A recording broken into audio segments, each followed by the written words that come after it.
Today, we're going to create the strongest female crew in the entirety of anime history. No matter who stands in front of them, this crew will make it look like child's play. But before we begin, there are a couple of small rules. You see, just like in our previous videos, we are only allowed to choose one character per universe. And secondly, this crew can only consist of females, and no male characters are allowed. So with that out of the way, let's first choose the captain of our crew. Alright, here we have plenty of options to choose from. We could take someone from Dragon Ball, or maybe even One Piece, or perhaps give Black Clover a chance. But the thing is, we want someone who truly fits the role of a capable leader, even if she isn't the strongest compared to the others. Like, we can always pick the absolute strongest characters for the other positions. So for the captain's role, let's go with someone reliable. And for this role, I'll be giving it to Frieren. You see, as an elven mage who has lived for over 1,000 years, she played a pivotal role in defeating the Demon King, a feat that represents the absolute peak of strength in her verse. Her mana capacity is practically limitless, capable of overwhelming even the 7 Sages of Destruction, like Aura the Guillotine, simply by releasing her suppressed mana. And as we all know, Frieren excels at exploiting her enemies by flawlessly concealing her mana, baiting opponents into making fatal mistakes. Furthermore, as seen with her current party, she knows exactly how to nurture raw talent and effectively deploy her team's physical and magical strengths. And not to mention, she has over a millennium of combat experience and unparalleled analytical genius. So yeah, for the captain of our crew, we'll be taking Frieren. But before we start filling out the rest of this powerhouse team, let's ask Frieren how she actually feels about leading a crew like this. Frieren, are you ready to lead the strongest female crew in anime history?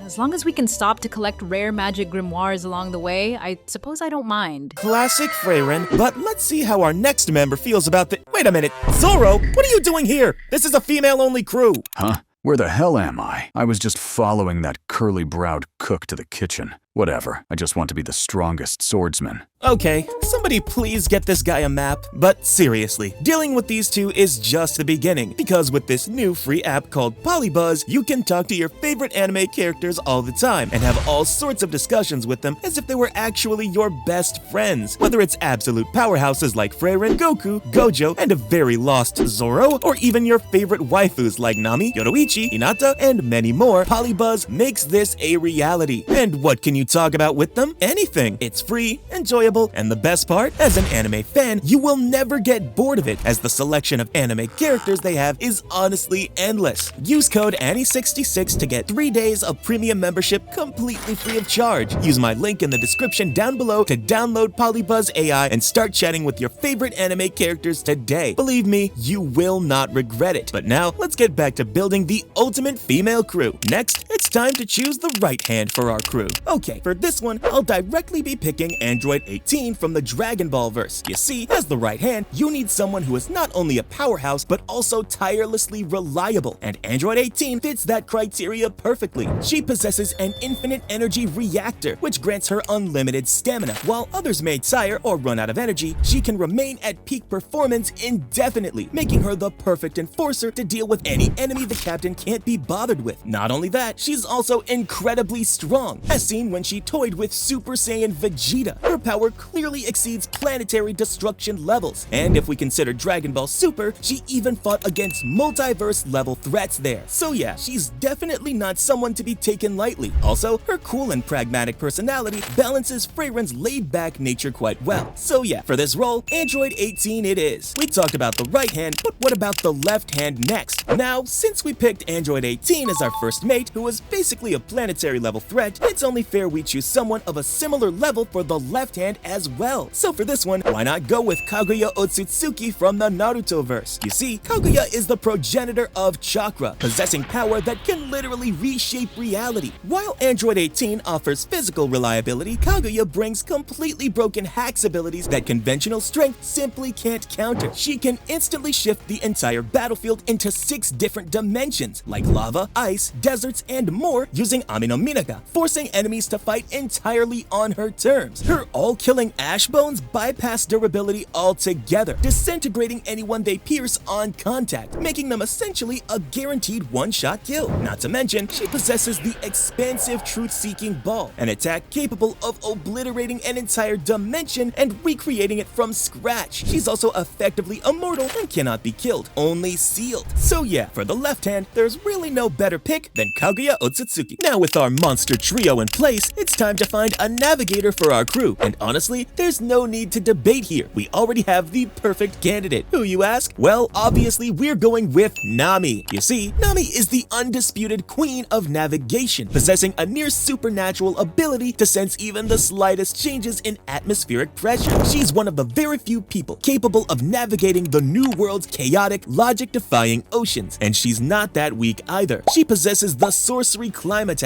and more importantly, Zeus, allowing her to unleash devastating lightning attacks when needed. So yeah, there's really not much to say here. Nami is the perfect navigator for our crew. Next, it's time to pick a cook for our crew. Okay, so here we could choose Charmy from the Black Clover verse, but I won't be using Black Clover here because I have something else planned for it. So instead, why not choose Asuna Yuki from Sword Art Online? Now, we're taking her cooking skills from real life, not the in-game version. And in the real world, Asuna transferred her maxed out dedication to cooking from the virtual world into reality, becoming an excellent chef, capable of preparing high-level nutritious meals. Now, I agree that she's basically human and doesn't possess the superhuman strength needed to compete with the other characters on this list. However, she still has incredible mental fortitude, which she developed by exploring dangerous dungeons and completing risky missions in Sword Art Online. So yeah, for our cook, I'm going with Asuna Yuki. Now before we move ahead, if you're enjoying the video so far, make sure to like the video and hit that subscribe button to get the best anime content out there. Next, it's time to pick a rookie for our crew. For this role, I have one character in mind, and that is none other than Maki Zenin from the Jujutsu Kaisen verse. You see, Maki's awakened heavenly restriction makes her a complete anomaly. Because she possesses exactly zero cursed energy, she's entirely untrackable by standard energy sensing techniques. And she isn't weak either. In the Shinjuku Showdown arc, she threw hands with the King of Curses Ryomen Sukuna, managed to tank 2 of his black flashes, and even dodged his world-cutting slash, a speed and sensory feat that easily places her among the elite. Furthermore, armed with the split soul katana, Maki doesn't just cut physical bodies, she bypasses physical durability entirely and strikes directly at the soul. In battle, she can slip past enemy defenses and deliver a devastating, soul-cleaving one-shot. And since she's still young, well, not counting the Modulo one obviously, there's plenty of room for her to grow even stronger within this crew. So for the rookie position, we're going with Maki Zenin. Next, let's pick an assassin for our crew. Alright, here we have 2 options to choose from. The first one is Yor Forger. Known as the Thorn Princess, Yor possesses incredible superhuman strength and speed. Her strength is so immense that she often struggles to hold it back in everyday life. But even then, I won't be picking her here, because at the end of the day, she's still just a human with peak physical conditioning. Which brings us to our second option, who is none other than Akame from Akame Ga Kill. Now, Akame is the true personification of one shot, one kill. While the other crew members rely on overwhelming destructive power, Akame offers absolute lethality. She wields the Teigu Murasame, a cursed blade coated with a poison so potent that even a single scratch guarantees death. Once the skin is cut, the curse stops the heart instantly. There is no antidote and no defense other than simply not getting hit. Her combat prowess is also elite. Her greatest feat is defeating General Esdeath, the strongest character in her verse, who could even freeze time itself using Mahapadma. Akame managed to outmaneuver her with supreme agility and afterimages, proving her speed is hypersonic and her battle IQ is on a genius level. Furthermore, she also possesses a trump card, Little Warhorn. By cutting herself and accepting the curse's demon, she gains a massive boost in both speed and power. So yeah, for this role, there's really no better pick than Akame. Next, let's find a doctor for our crew. Okay, so here we have a lot of options to choose from. We have Elizabeth from 7 Deadly Sins, Mimosa from Black Clover, Wendy from Fairy Tail, and many more. But the one I'm actually going for here is none other than Orihime Inoue from Bleach. You see, Orihime is basically a reality warper whose healing trespasses into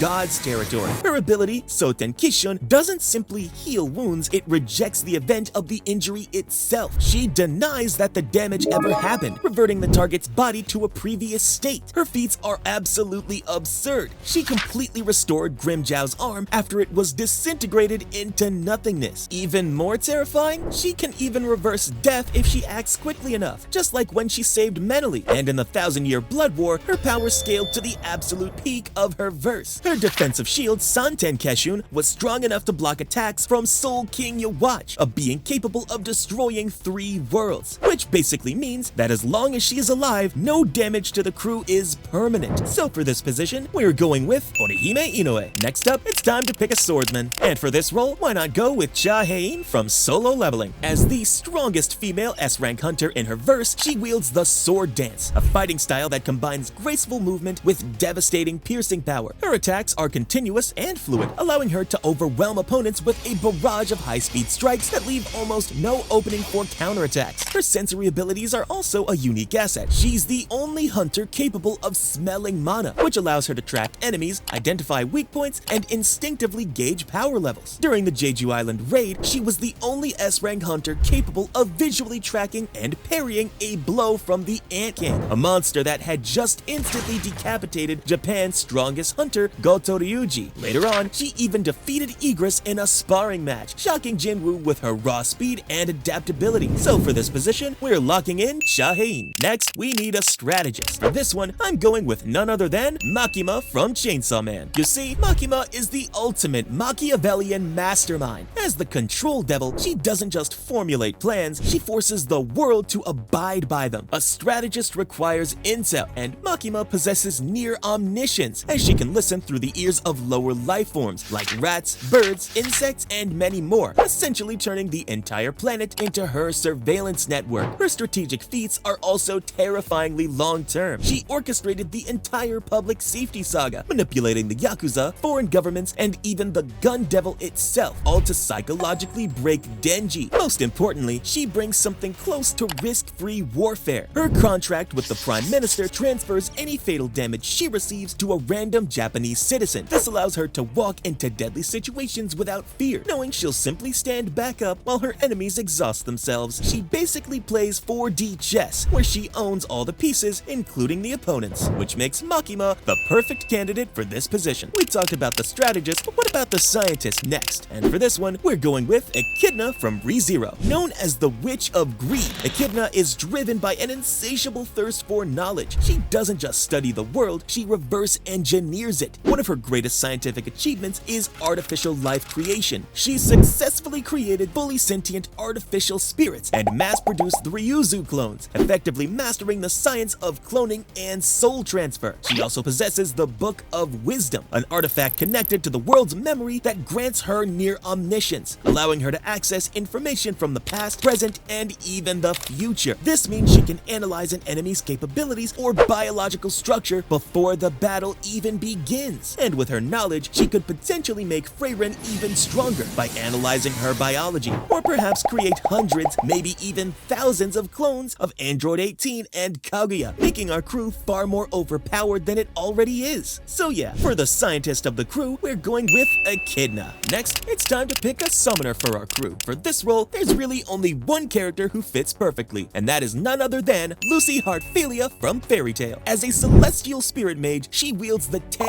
golden zodiac keys, giving her access to a roster of specialized warriors. For raw power, she can summon Leo the Lion, a master of light-based combat. For defense, she has Aquarius's tsunamis or Taurus's earth-shattering axe. This kind of versatility allows her to counter almost any type of opponent, but her greatest feat lies in her connection to the celestial spirit king, essentially the god of her verse. She became the first mage in centuries powerful enough to summon him, an act that required sacrificing a golden key and showcased her immense magical capacity. On top of that, she later developed the Star Dress ability, which allows her to channel her spirit's powers directly and fight on the front lines herself. And with her ultimate spell, Uranometria, she can call down the power of the stars for devastating large-scale destruction. So for the summoner of the crew, we're going with Lucy Heartfilia. Now it's time to pick 2 Defense Force members. Here, the very first character I would go for is Star and Stripe from My Hero Academia. You see, her quirk, New Order, allows her to impose 2 rules onto anything she touches, including herself or the environment. This is essentially a form of localized reality warping, which makes it perfect for defense. For example, if an enemy fires an unstoppable laser, she can simply touch the air in front of her and turn it into an impenetrable wall. The only downside to this ability is that she needs to touch the object to apply the rule. So if someone can blitz her or overwhelm her with speed, she might not be able to react in time. And to cover that weakness, the second character we have is Tatsumaki from One Punch Man. While Star and Stripe imposes defensive rules, Tatsumaki enforces them with raw, overwhelming power. And as an S-class hero, she is the most most powerful psychic in her verse. Her telekinesis is so immense that she can create barriers capable of tanking a direct bombardment from an alien warship that leveled an entire city in seconds. Her greatest defensive feat occurred during her fight with Psycho's Orochi, a fusion powerful enough to slice off a chunk of the Earth's crust with a single beam. Tatsumaki not only created a continent-spanning barrier to protect her allies, but also physically twisted the entire foundation of Z City into a spear to impale her opponent. So for the defense force, we're going with Star and Stripe and Tatsumaki. We've talked about the defensive force, but what about the offensive force next? Here, the very first character I would go for is Milim Nava, from That Time I Got Reincarnated as a Slime. You see, Milim is the embodiment of absolute overwhelming destruction. As one of the oldest true demon lords, her offensive capabilities are practically unrivaled. She possesses the ultimate skill, Wrathful King Sataniel, which generates infinite magical energy, and the longer a battle continues, the more her power scales, turning her into an unstoppable engine of devastation. Her signature attack, Drago Nova, uses Stardust, the densest form of energy in her universe. This attack triggers a highly compressed supernova-like explosion capable of completely erasing anything it touches, a power she famously used to casually obliterate the kingdom of Yorazania. But she isn't the only one here, because the second character I'm going with is Merleona from Black Clover. As the uncrowned, undefeated lioness, she possesses physical and magical combat abilities that completely surpass human limitations. One of her defining traits is her mastery of Mana Zone and her spell Hellfire Incarnate, which allows her to assimilate ambient mana to constantly boost her physical strength and the intensity of her flames. During the later arcs of the manga, her power grew so exponentially that she even bypassed the natural laws of her world, shredding her physical body and becoming an entity made of pure mana. In this state, she gained enhanced intangibility, could instantly regenerate severed limbs from pure energy, and even brawled with supreme devil hosts like Morris. And not to mention, both Milim and Merleona possess abilities that allow their power to continuously increase the longer they fight. So even if an opponent somehow survives their initial assault, this duo will only grow faster, hotter, and more destructive until the threat is completely eradicated. So for the offensive force, I'm going with these two absolute monsters. And lastly, it's time to pick a wild card for our crew. For this role, I have one character in mind, and that is Merlin from Seven Deadly Sins. You see, in a crew overflowing with planetary level threats like Milim, Android 18, and Kaguya, along with reality-bending defenders like Star and Stripe, Merlin acts as the ultimate glitch in the system. She fits the wild card role perfectly because she doesn't rely on raw destructive power. Instead, she provides absolute magical manipulation that can fill almost any tactical gap. Her canon trump card is her innate magic Infinity, which allows any spell she casts to last indefinitely without requiring additional mana. For our crew, this makes her an unparalleled force multiplier. For example, she can cast Perfect Cube, an unbreakable demon realm barrier to isolate a high threat enemy in a one-on-one fight with someone like Akame or Merleona, practically guaranteeing a kill. And if an enemy uses complex magical barriers that our crew can't bypass, Merlin can simply erase them instantly with absolute cancel. That's why she's the wild card, because she ensures the crew's victory by permanently breaking the rules of whatever magic system the enemy relies on. So for our wild card, I'm going with